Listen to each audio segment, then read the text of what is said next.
Today we're talking about Annihilation, the new map pack for Call of Duty Black Ops. We have 4 new multiplayer maps: Hangar 18, Silo, Drive-In, and Hazard, and a new zombies map called Shangri-La.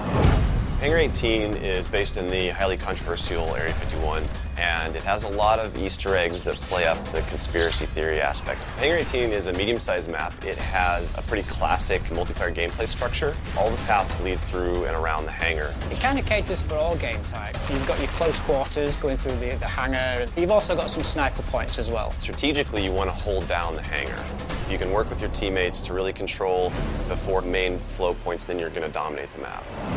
Silo is based on a Russian underground nuclear missile silo construction site. It's probably one of the largest maps in the entire game. Silo favors players who take their time because there's a lot of flank routes and a lot of interconnecting paths.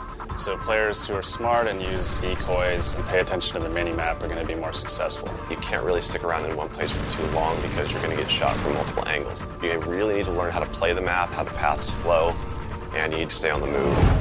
Nuketown was a really hugely successful and popular map with Black Ops, and we wanted to do another map in the DLC that kind of emulates that style of gameplay. Drive-In's a fairly small map, but it does have a variation of battles. You've got the wide open area in the middle, the actual Drive-In itself, but then you do have close quarter battles down the side. So Hazard was inspired by one of our World at War maps called Cliffside, but it's a complete reimagining of it.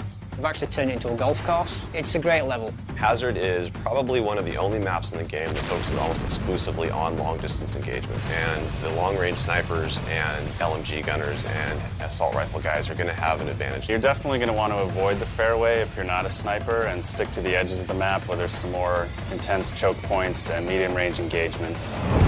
The story in Shangri-La is shrouded in mystery. I love to leave it up to the fans to derive their own ideas from it and also discover the facts that we put in there. I hope they really get the sense that we've taken this to just a whole nother level with the new weapons, the new environment, the new ways of getting around the map and things like that. There's a lot of holding areas, escape hatches, and things that let you get out at the last minute, which is a contrast to Call of the Dead, where it was a very wide open map. This is a much tighter map. Don't hold out too long. If things look like they're getting rough, get out of there.